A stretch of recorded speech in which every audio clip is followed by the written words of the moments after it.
sobre los... esperen que quiero el puntero. Sobre los... eh, ahí se ve mi puntero, ¿no? Sobre los árboles genealógicos. ¿Qué son los árboles genealógicos? Son la representación gráfica de una historia familiar.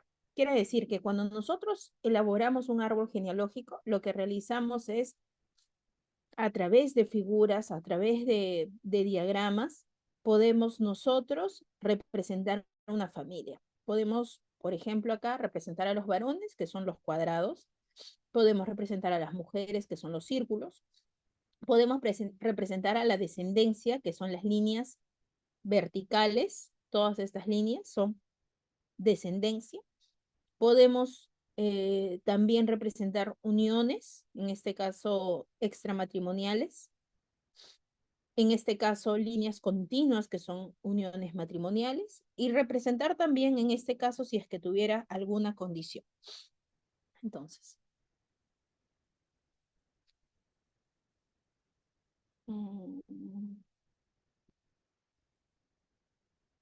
se ha marcado esto. Mejor ya no voy a utilizar esto para que no.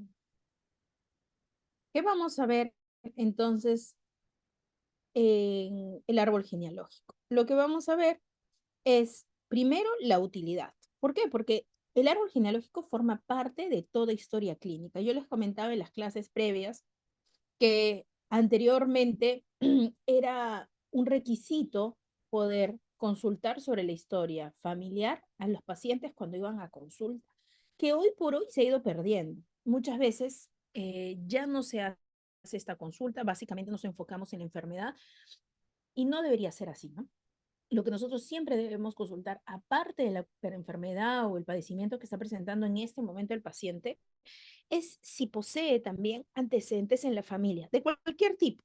No solamente antecedentes en base a la condición que está presentando en este momento, sino también saber antecedentes de diabetes, de asma, de cáncer, cualquier otro tipo, porque el árbol genealógico nos va a permitir identificar de repente otras causas, ¿no? Otros motivos de estudio, o de repente que puedan estar asolapados o que no se estén pensando en un inicio y nos puedan orientar a mejorar nuestra sospecha diagnóstica. También nos va a permitir identificar el tipo de herencia. Por ejemplo, ¿no? Si yo les digo, viene una paciente que nos menciona que su papá ha fallecido, ¿no? Por muerte súbita, jugando fútbol, un hombre joven de 50 años, y tiene el antecedente de un tío, hermano de su papá, que también falleció por muerte súbita a los 45 años, y por ahí un abuelo. Entonces, estamos sabiendo que hay antecedentes en la familia y de línea directa. Entonces, nosotros podemos deducir de que hay un antecedente fuerte y hay un patrón de herencia que se está repitiendo, identificar si esto puede ser dominante autosómico, ¿no?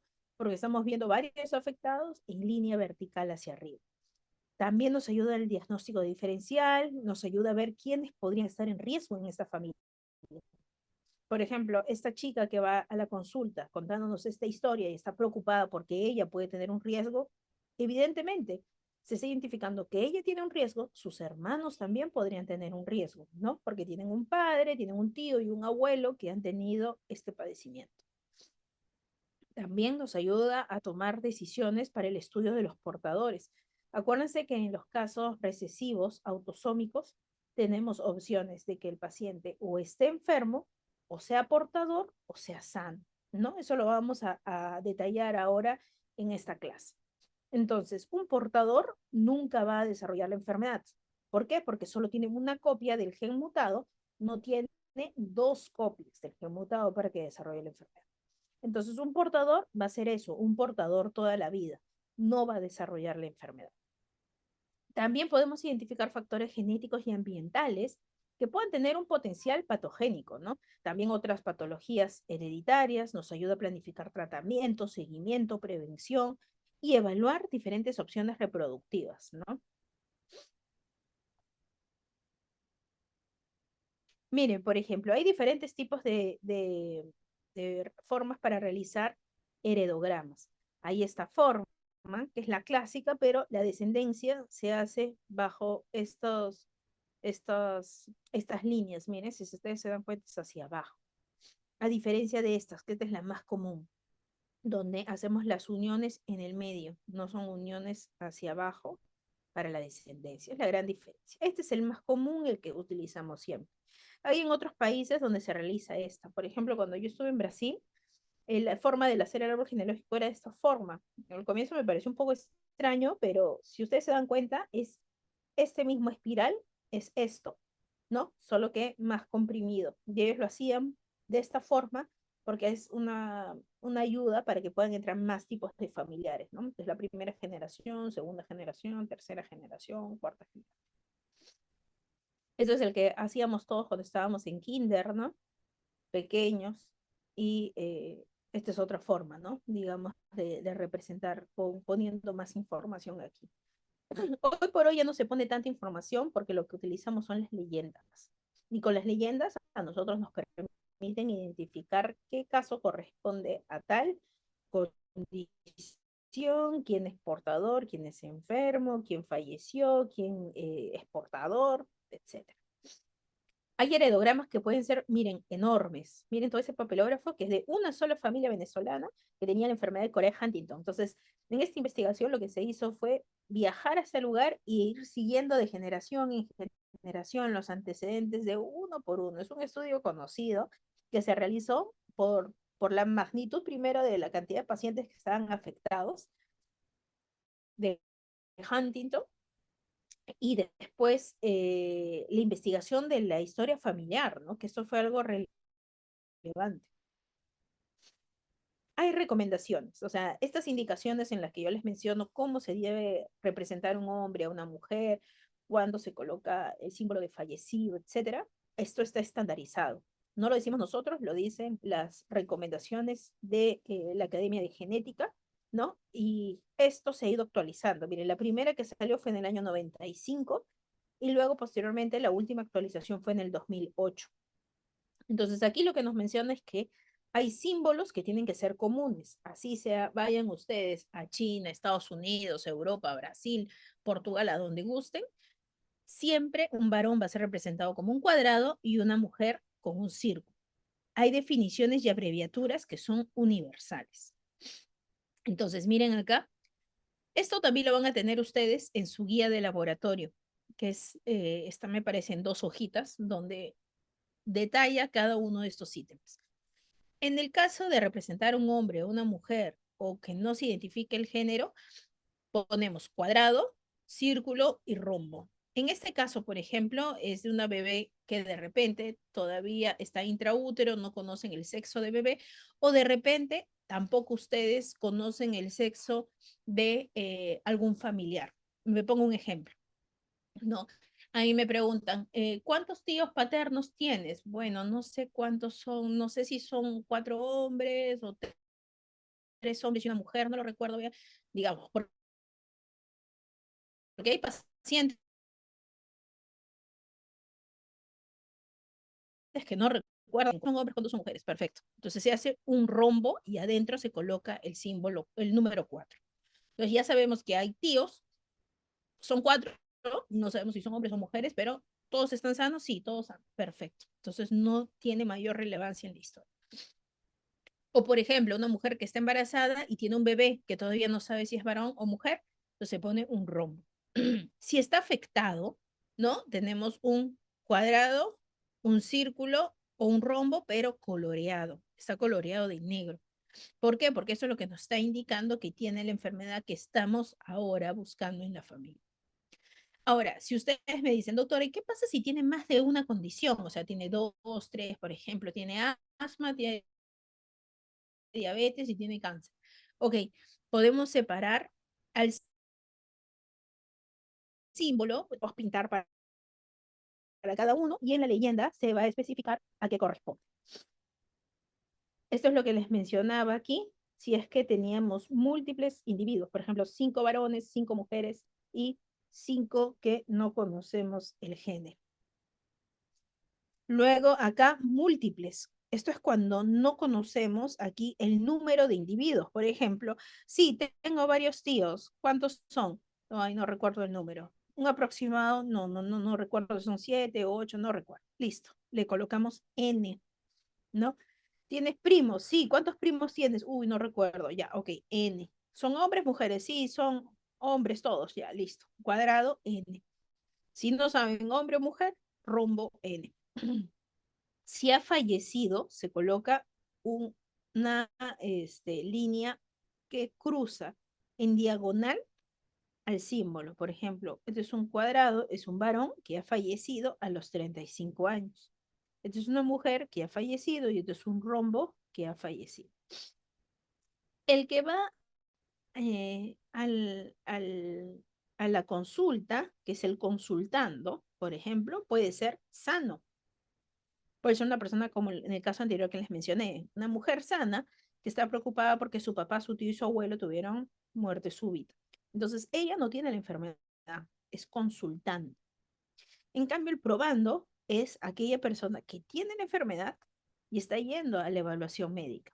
Entonces, en este caso, por ejemplo, una mujer que ya ha tenido cáncer y tiene antecedentes en la familia y acude a la consulta. Ella es paciente, ella es probando, pero a su vez también está consultando sobre la historia personal y familiar. Stillbirth significa aquellos bebés que han fallecido en el útero de la mamá. Por ejemplo, hay mamás que cuando están gestando y su bebé fallece en el útero, ¿no? Y no nace. Entonces, a lo que llamamos los mortinatos, ¿no? Entonces, han fallecido en el útero de mamá. Entonces, esto se le coloca pues, si era varón, si era mujer o si todavía no se conocía el sexo. Entonces, se coloca aquí y la letra SB. Y pregnancy significa embarazo. ¿Qué quiere decir? Que aquí, por ejemplo, es un bebé varón que viene en camino, una bebé mujer que viene en camino y un bebé de sexo desconocido que viene en camino. Entonces, esto lo podemos colocar básicamente de esta forma, ¿no? Cuando hacemos la representación, hacemos así. Por ejemplo, papá, mamá. Entonces, ¿de dónde va a salir ese bebé? Aquí. Entonces yo podría decir primero, si veo esto, podría decir, ah, tienen un hijo. No, pero si veo esto, quiere decir que es un bebé que viene en camino, porque estoy leyendo la P de pregnancy. O sea, no ha dado a luz todavía este bebé, no ha nacido, está en el útero de mamá. Si no estuviera eso, si solamente estuviera el cuadrado, yo diría, es un bebé, ese es un hijo varón de esta pareja, que está vivo, ¿no? Ya nació. Muy bien. ¿Qué más podemos ver aquí? Cuando hay un aborto espontáneo o cuando hay un aborto, el término del embarazo, ¿no? Acá este es un aborto espontáneo. Si está pintado es por una enfermedad. En este caso lo han puesto higroma quístico, ¿no? Este fue el motivo. Eh, y este acá que no está afectado. Si ustedes se dan cuenta, este triangulito es más pequeño, es como si fuera la mitad de este rombo, pequeño, más pequeño que el círculo cuadrado. En el caso del término del embarazo, ¿no? En este caso se coloca un diagonal, ¿no? Entonces sería un aborto provocado, una línea en diagonal encima. Es el mismo símbolo del aborto, pero con una línea diagonal. Y embarazo ectópico, ¿no? El embarazo ectópico es aquel embarazo que se da donde el huevo cigoto comienza a crecer en la trompa. Entonces, no va a terminar en un embarazo normal, no va a darse a cabo porque la trompa no es el espacio en el que va a poder desarrollarse un bebé, ¿no? Entonces, usualmente termina en un embarazo ectópico y tiene que ser un aborto terapéutico, ¿no? Se tiene que terminar el embarazo porque no va a poder proseguir. Entonces ustedes se dan cuenta que es el mismo símbolo que este, solo que abajo le colocan ect, de ectópico. Entonces estas son las relaciones. Yo les había dicho, hay relaciones de pareja, hay relaciones filiales de los hijos, o sea, que nos van a mostrar a dos hijos, y esta es la línea de los hermanos, perdón, de los hermanos, ¿no? Entonces acá estamos viendo esta línea horizontal que une a uno, a dos, a tres, a cuatro hermanos. Y también vamos a ver que las líneas horizontales pueden tener variaciones. Hay personas que están unidas, aquí en este caso están casados, y aquí están separados, por eso tienen esta línea de acá. Esto. Esto significa que ese matrimonio ya se separó. Ahora, si ustedes se dan cuenta, aquí hay doble línea. Esta doble línea nos indica consanguinidad. Quiere decir que él y ella son primos hermanos o tienen un parentesco en algún lado, pero son parientes. Entonces, eso nos va a servir mucho para las condiciones recesivas autosómicas.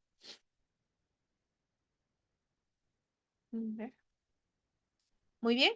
Entonces, hay padres que son biológicos, ¿no? Eso nos está diciendo que ellos dos son los padres biológicos de esta niña.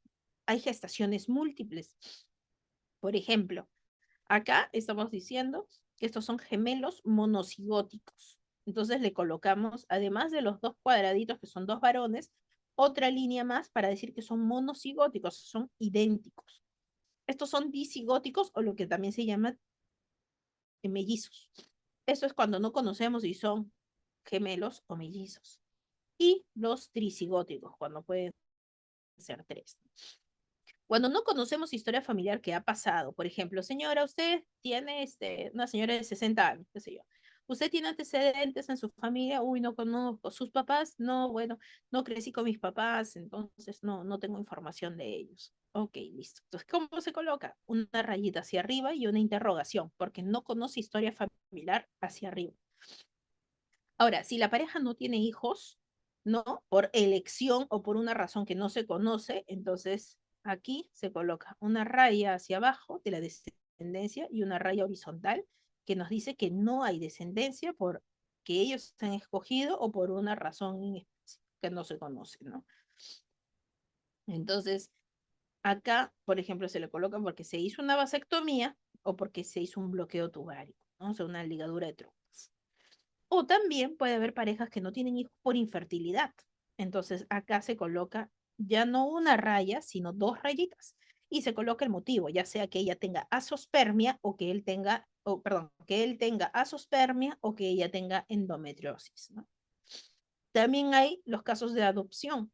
Por ejemplo, acá vemos que esta pareja tiene una hija y luego ha adoptado a un niño. ¿Cómo lo sabemos? Porque tiene corchetes, ¿no? Y hay varias formas, por ejemplo, puede ser de un familiar, este es, por ejemplo, ya teniendo un hijo previo, una hija previa, luego acá solo su único hijo, y este es, por ejemplo, de alguna hermana de esta señora, y ella le ha dado a su hijo para que lo críe, ¿no? Pero todo se tiene que colocarse. ¿Esto por qué? Porque, por ejemplo, a mí ha pasado cuando yo he hecho historia familiar, de pronto le consulto todo, le digo, por si acaso, en la familia hay algún caso de adopción, sí, yo soy adoptada. Entonces, si por ahí yo tenía antecedentes en el papá, en la mamá y todo lo demás, ya no me sirven de nada, ¿no? ¿Por qué? Porque ellos no son sus padres biológicos. Ahora, en el caso que me digas, sí, soy adoptada, pero porque mi mamá era hermana de la que ahora es mi madre. Ah, ok. Entonces el antecedente familiar sigue habiendo y sigue persistiendo, porque ellas son hermanas y es hija de una de ellas, ¿no? Entonces, eso es importante.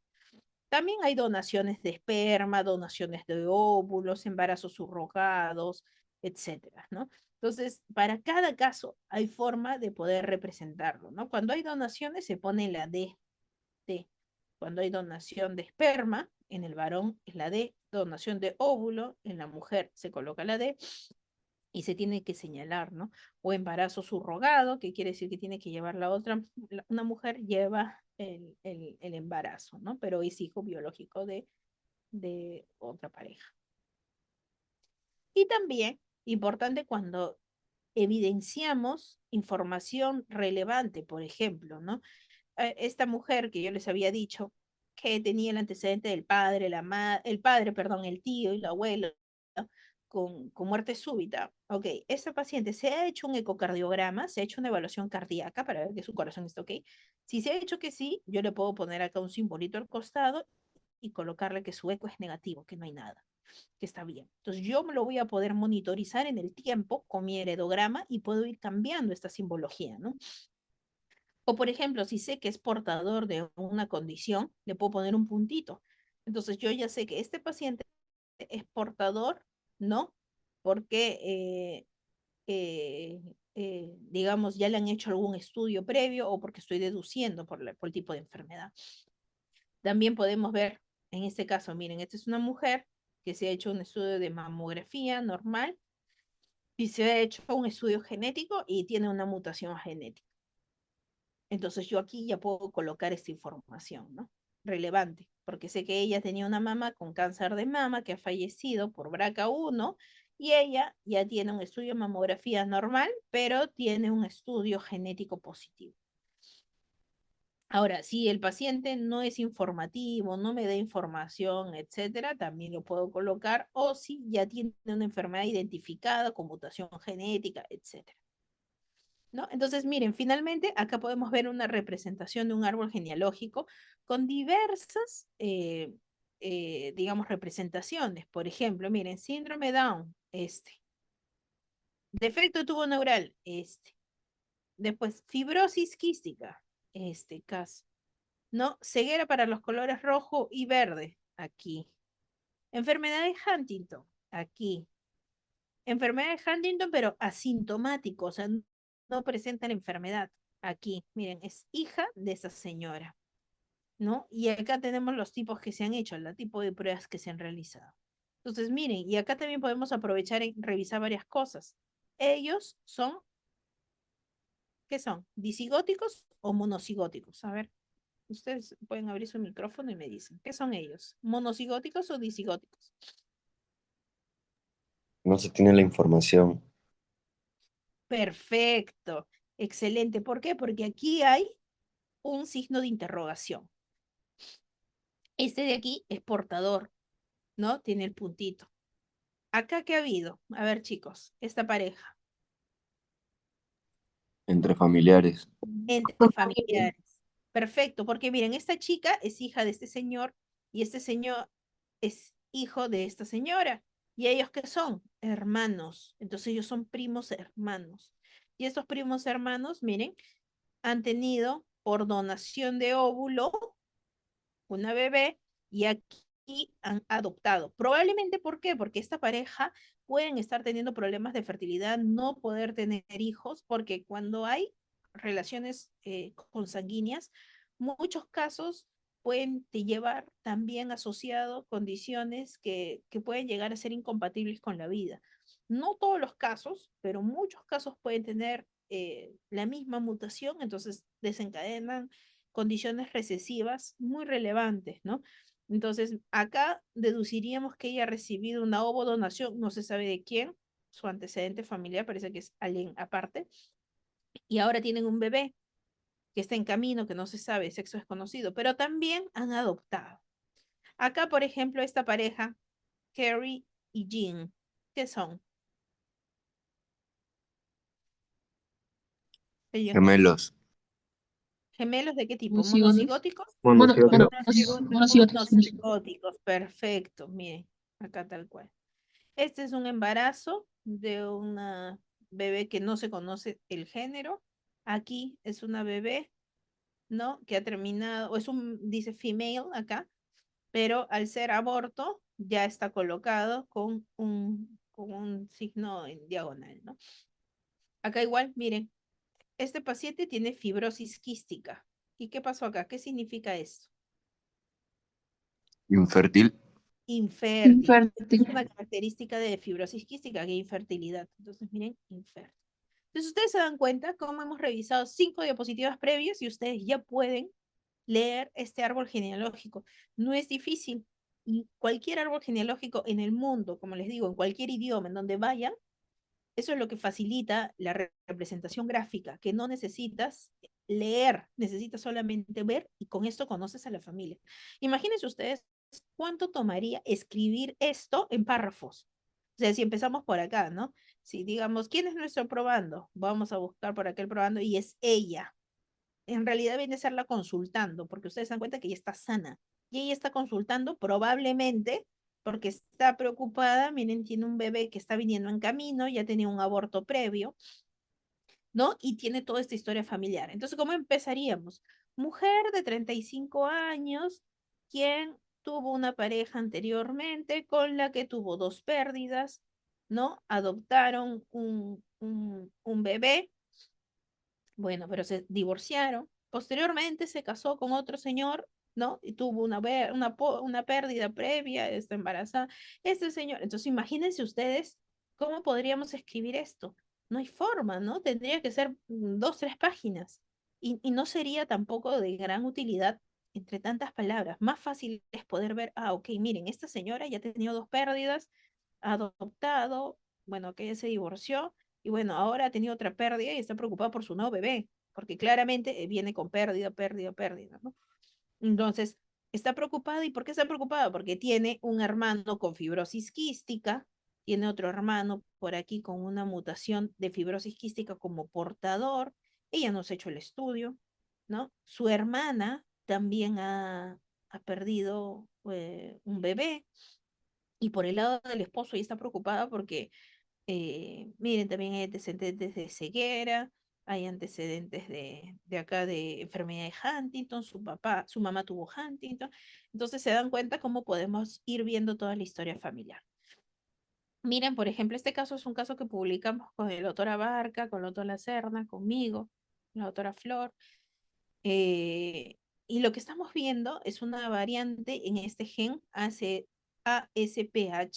de una condición que se llama Shawaf-Trabulsi, ¿no? Entonces, yo lo que quiero y lo que hemos tomado de este árbol genealógico es para que ustedes vean esta representación. El probando es este paciente, el 4-6. ¿Se dan cuenta? Es este niño. Este niño tiene 2 hermanos, o bueno, tenía uno que murió de neumonía, muy chiquitito, a los 4 días de nacido, y otro que tiene el síndrome XYY a los 15 años, tiene 15 años ahorita, perdón. Entonces, él tiene este cuadro clínico con este fenotipo muy parecido también al síndrome de Marfan. Entonces, cuando hemos hecho la evaluación clínica de este paciente, ¿qué hemos visto? Que acá tiene el antecedente de sus 2 papás. ¿Qué ustedes notan aquí de los papás?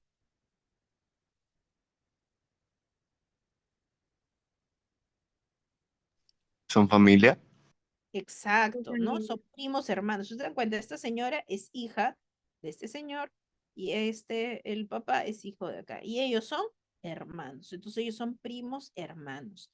Entonces, esta condición es una condición recesiva. Quiere decir que él ha heredado de su mamá y de su papá la misma mutación que claramente la han tenido los padres de ellos. Entonces, con eso nos estamos identificando, que esta es una condición recesiva, los padres tienen antecedente con sanguinidad, por eso es importante, por más pesado que suene, cuando hagamos una consulta, perfecto. ¿Ustedes, sus papás, sí, son familia? ¿Hay antecedente consanguíneo? No. Ok. O sí. De repente puede haber consanguinidad territorial, que significa que ambos vienen de la misma región. Si ustedes se dan cuenta, en este caso, miren, la mamá, en este caso, esta pareja, sus padres eran de Patás, de una región, ¿no? Entonces, en específico. Entonces, y Patás es pequeño. Entonces, puede ser que o sean familiares, digamos, haya habido antecedente o que ellos realmente sean hermanos. En este caso, ellos mismos son hermanos. Hay otras personas que dicen, no somos hermanos, no somos primos hermanos, no hay ningún parentesco, pero en realidad, con la familia de mi esposo, decimos tío, tío, porque dice que muchas generaciones atrás éramos familia. Ok, o veníamos de un pueblo muy chiquitito y por ahí era su abuelo y su abuela de él también era de ahí, listo. Entonces, eso es lo que toca averiguar, ¿no? Si hay antecedente familiar. Ahora, si tienen la misma mutación, definitivamente son familia, ¿no? Entonces, vamos a hablar ahora, sabiendo esto, sobre los patrones de herencia. Hay patrones dominantes y hay patrones recesivos. ¿Qué quiere decir? Las dominantes son aquellas mutaciones o variantes patogénicas que solo basta una copia mutada, ya sea del papá o de la mamá, para que podamos desencadenar esta condición. Entonces, pueden ser autosómicas, que quiere decir que van de los cromosomas 1 al 22, o pueden ser las ligadas al cromosoma X. Las recesivas, por el contrario, necesita 2 mutaciones para que esté de la condición. Igualmente, puede ser autosómicas o puede ser ligada al cromosoma X. Entonces, vamos a hacer aquí, vamos a aprovechar que tenemos esta pizarra. No, no tenemos la pizarra, pero podemos hacer. Vamos a ver acá. Un rato. Mm,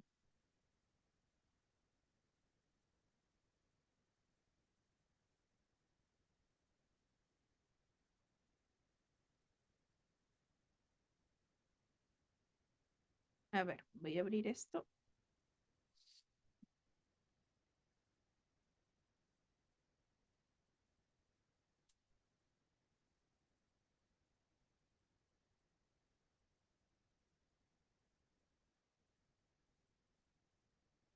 Listo. Miren, lo que quiero que vean es esto.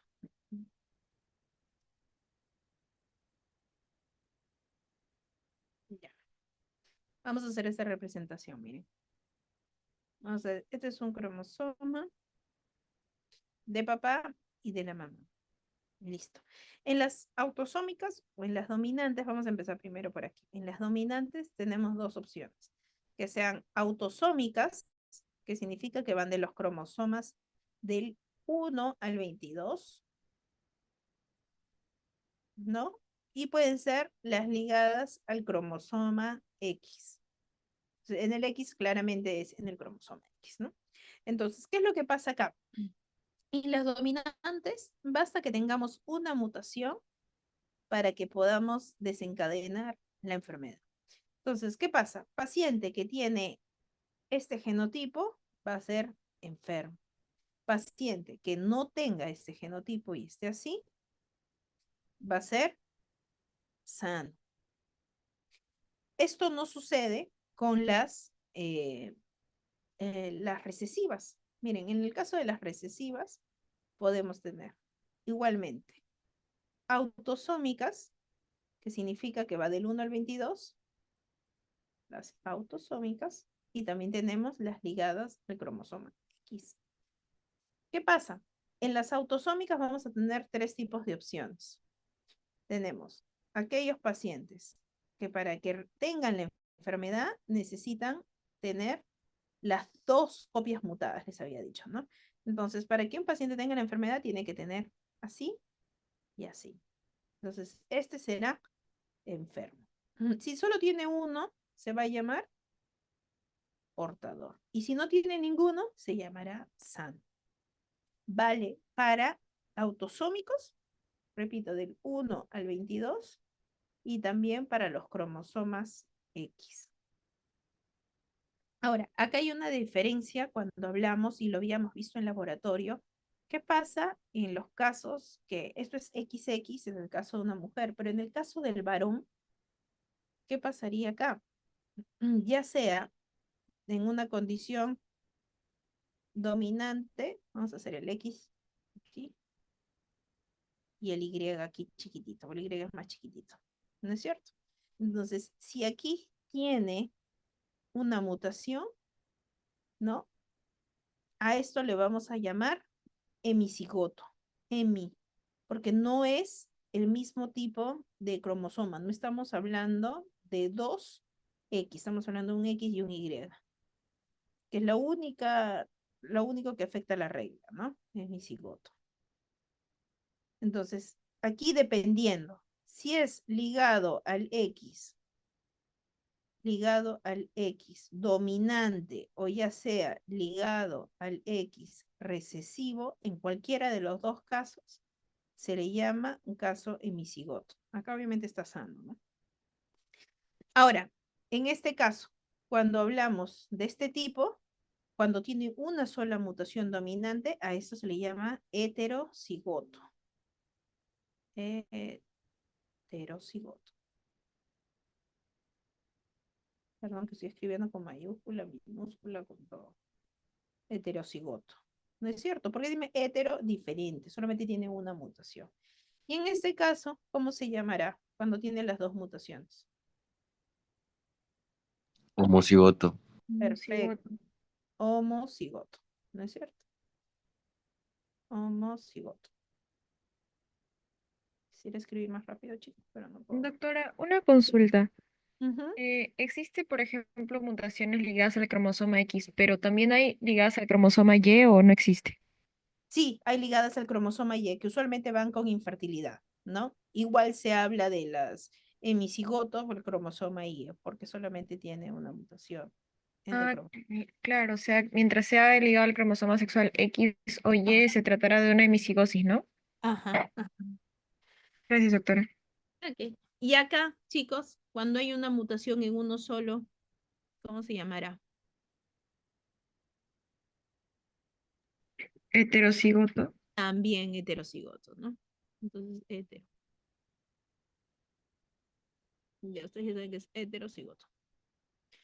Muy bien, entonces esto es la clave para entender en realidad todo. Y nosotros lo vamos a volver a revisar, lo vamos a volver a hablar en todas las oportunidades, pero entendamos eso, cuando hablamos de dominante, usualmente es una sola mutación la que está causando. Cuando hablamos de recesivo, para que tenga la enfermedad, necesita las dos copias. Tiago, dime. Profesor, ¿y cuándo es compuesto?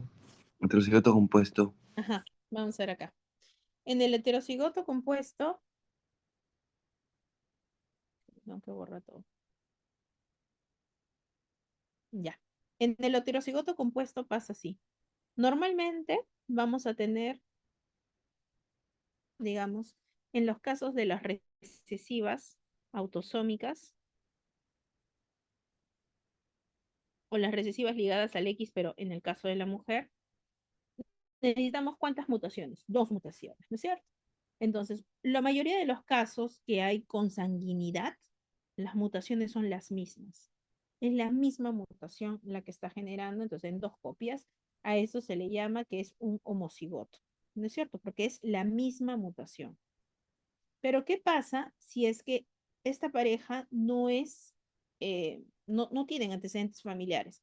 Y digamos, y tampoco tienen regionales, son de diferentes lugares, pero afectan el mismo gen, pero no el mismo lugar.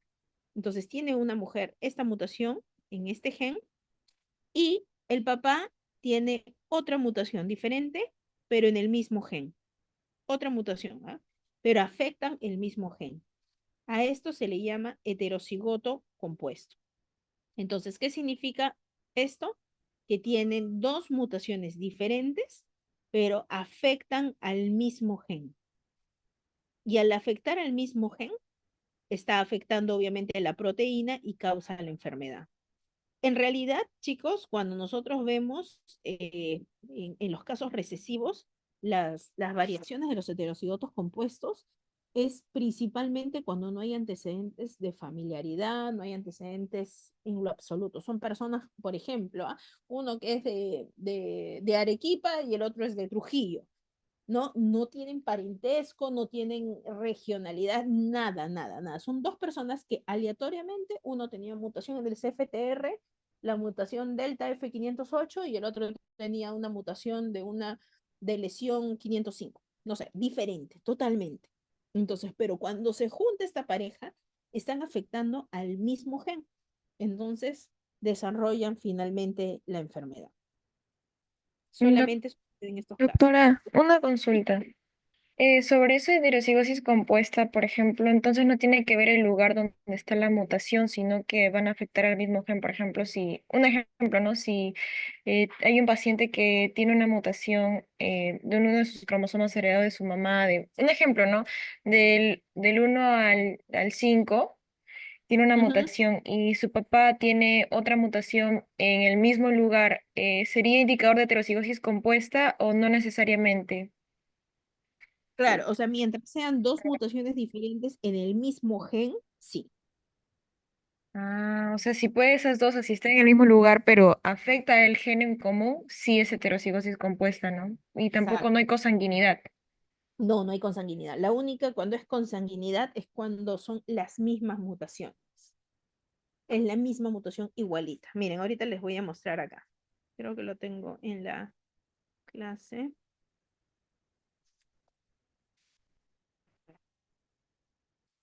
Acá creo que no lo colocamos la mutación.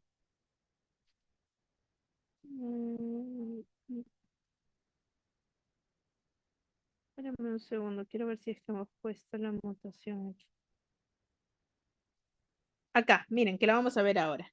Por ejemplo, ustedes se dan cuenta, este paciente de aquí, miren, este paciente de aquí tiene fibrosis quística. Es el gen CFTR en causante. Listo. Si ustedes se dan cuenta, esta mutación en CFTR, la G91G, la heredó de su papá. Y la delta F508 la heredó de su mamá. Y ustedes se dan cuenta, miren, esta y esta. Son dos mutaciones diferentes. ¿Este paciente qué será? ¿Homocigoto o heterocigoto compuesto? De heterocigoto compuesto. Perfecto, heterocigoto, ¿no es cierto? Heterocigoto compuesto. Ahora les voy a mostrar, creo que tenemos el ejemplo de otra.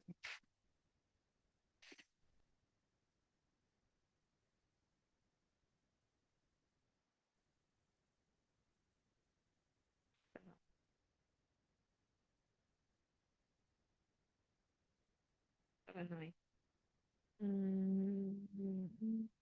No hay.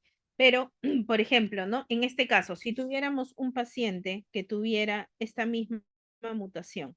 Espérame un segundo.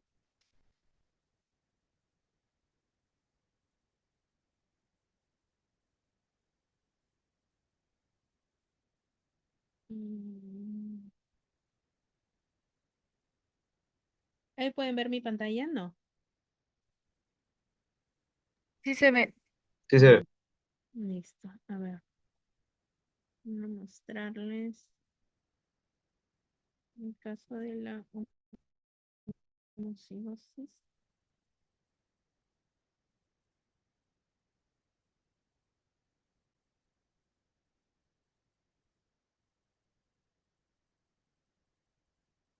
Perdón.